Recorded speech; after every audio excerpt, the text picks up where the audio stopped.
Today what I want to talk about is caliber choice.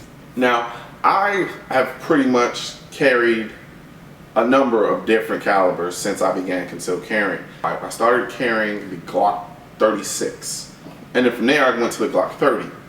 And then from there, I went to the Car PM9. Now, sometimes I was carrying the Kimber Ultra Raptor, and then from there, I was carrying the Glock 27. At one point, I was carrying the P2000 SK. In the end, I came back to the 9mm for my concealed carry. Now, there are arguments for every single type of caliber and why that caliber is better. To be honest with you, considering the differences in the various calibers, the main calibers is 9, 40, and 45. That's what I'm relegating this topic to.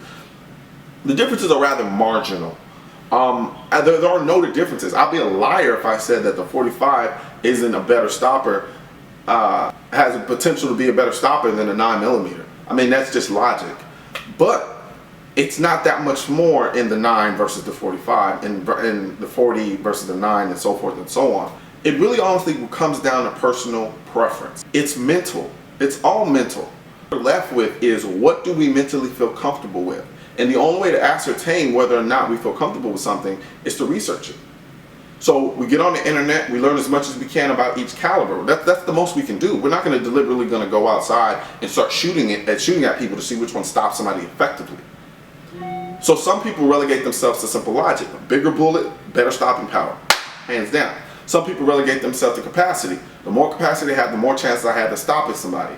And some people like to have the best of both worlds. I have a relatively high capacity, but with a relatively high stopping power, so why would I not choose that one?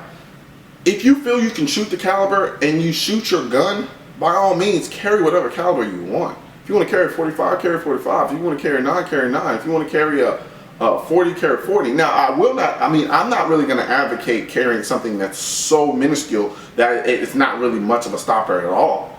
Like, I'm not gonna advocate carrying a 22, but I mean, it's better than nothing. I have 15 rounds of 9.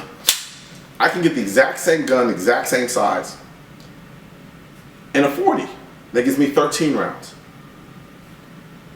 You see what I'm getting? It just becomes very marginal, and it really, honestly, and it sounds like a cop-out, but it's personal preference is really what it boils down to. Because otherwise, you're just kind of stabbing in the dark. You're really just guessing, because none of us have been involved in firefights. Well, a lot of us haven't been involved in firefights. So we don't really know. We can get accounts from different people, but there's so many variables that come into play with respect to whether or not a bullet is going to be effective in this particular situation. If you study the 45, understand what it does and what it's probably capable of, and you feel comfortable, carry 45. If you like the capacity of the 9mm, or you feel that it's going to be just as effective as the 45 from what you've understood and learned and learned, run with the 9. In terms of pistol caliber, it really honestly is, the differences are marginal.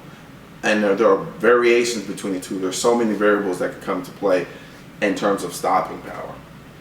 So please, let me hear your thoughts. And I already know what this is how this is going to play out. It's going to turn into a flame war. But nonetheless, I think the discussion is still necessary. I mean, it's been a topic that's been talked about to death, but I don't think it's irrelevant. I do like to hear different people's perspective on things. So go ahead, leave a comment, give me your thoughts. Share, like, subscribe, do all that great stuff as well. And I'm Mr. Coleon Noir, and I'm out.